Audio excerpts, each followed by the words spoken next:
दोस्तों, चलिए सीधे चलते हैं साल 1659 में।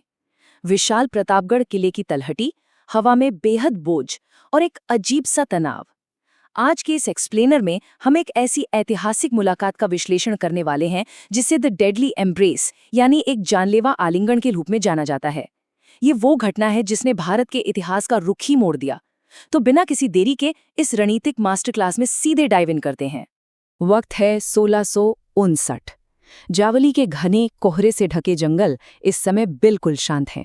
सन्नाटा इतना जैसे ये विशाल जंगल अपनी सांसें रोक के उस एक पल का इंतजार कर रहे हैं जो सब कुछ बदल देगा।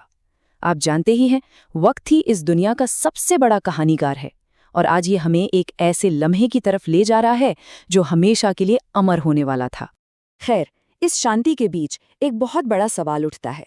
शाही तंबू में आगे होने वाली ये मुलाकात क्या वाकई शांति और संधि के लिए थी, या फिर एक पहले से तैयार किया गया मौत का जाल? देखिए, इसे सिर्फ एक डिप्लोमैटिक चर्चा समझना बहुत बड़ी भूल होगी। ये एक बेहद खतरनाक हाई स्टेक्स टकराव था जहां बाजी सीधे जिंदगी और मौत की थी। भाग 1, दिग्गज और पहाड़ी चूहा। तो यहाँ इस माइंड गेम के सेंटर में दो ऐसी हस्तियां हैं जो एक दूसरे से बिल्कुल ऑपोजिट हैं। एक तरफ है आदिल शाही सेनापति अफजल खान, एक ऐसी शख्सियत जिसे उसकी विशाल देह, बेपनाह ताकत और उससे भी बड़े ईगो के लिए जाना जाता था। वहीं दूसरी तरफ है छत्रपति शिवाजी महाराज। इनके पास भले ही बीजापुर जैसी विशाल सेना नहीं थी, लेकिन दिमाग बिल्कुल बिजली की तरह तेज। ज्योग्राफी के मास्टर, अपनी फुर्ती के कारण दुश्मन उन्हें चिढ़ाकर पहाड़ी चूहा बुलाते थे। जरा इस बात पर गौर कीजिए, बीजापुर के दरबार में अफजल खान ने सरेआम कसम खाई थी, उस पहाड़ी चूहे को जिंदा या मुर्दा वापस लाओ।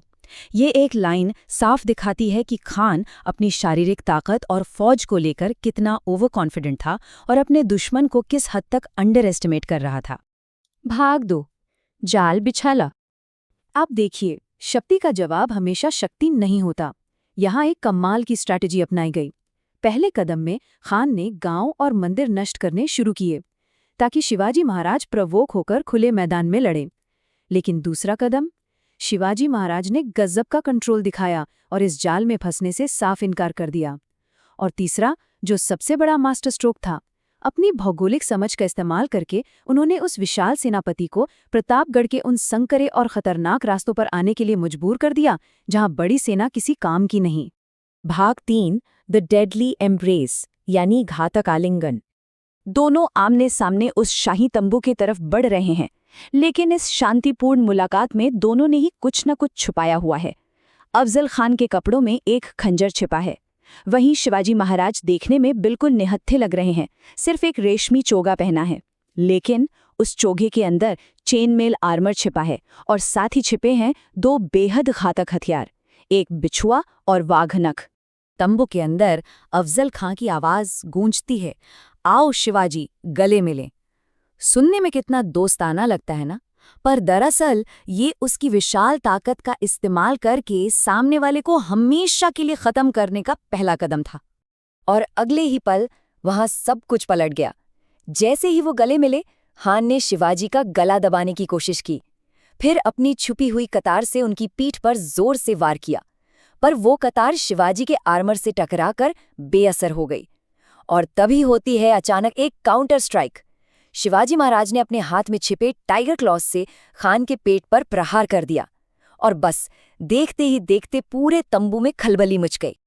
आप सोच रहे होंगे कि ये वाघनख आखिर चीज क्या थी। वाघनख यानी बाघ के नाखून, एक ऐसा हथियार जिसे हथेली के अंदर बिल्कुल फिट बैठने के लिए बनाया गया था। और इसी अनोखे हथियार ने एक ही पल में शिकार होने आए व्यक्ति को एक घातक शिकारी में बदल दिया। बिल्कुल माइंड ब्लोइंग। इसके अलावा एक और हथियार उनके पास था, बिछुआ।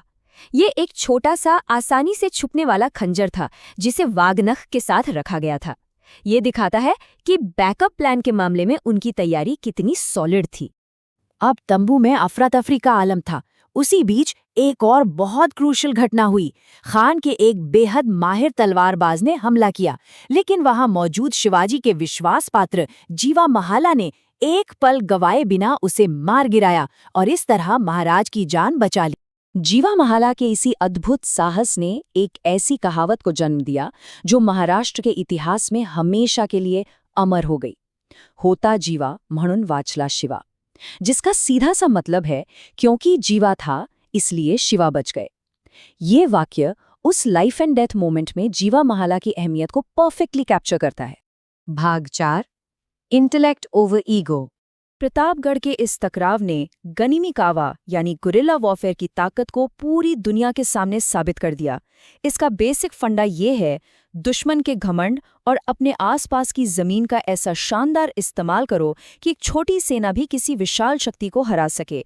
कुछ ऐसी ही भौगोलिक रणनीति आगे चलकर हमें हल्दी घाटी में भी देखने को मिलती है। तो इस पूरे इंसिडेंट से हम क्या टेक अवे ले सकते हैं? ये मुकाबला सिर्फ ताकत का नहीं था दोस्तों, ये एक विशाल ईगो पर तेज दिमाग की शानदार जीत थी। इसने साबित कर दिया कि फौज की गिनती से कहीं ज्यादा मैटर करती है जमीन और भूगोल की समझ। इसी एक इंसिडेंट ने आगे चलकर विशाल मराठा साम्राज्य की नींव रखी, और ये हमें आज भी सिखाता है कि चाहे दुश्मन कितना भी बड़ा क्यों ना हो, कुशल योजना के आगे उसकी एक नहीं चलती। तो इस एक्सप्लेनर के एंड में मैं आपको इस एक तीखे सवाल के साथ छोड़े जा रहा हूं। जब आपके सामने एक विशाल दैत्य जैसी चुनौती खड़ी हो, तो क्या ब्रूट फोर्स आपको आखिरी जीत दिलाएगी, या फिर एक शार्प, चतुर दिमाग? अहंकार और बुद्धि के इस अमर टकराव के बारे में सोचेगा जरूर। उम्मीद है इस एक्सप्लेनर ने इस ऐतिहासिक किस्से को एक नए नजरिए से देखने में आपकी मदद की होगी।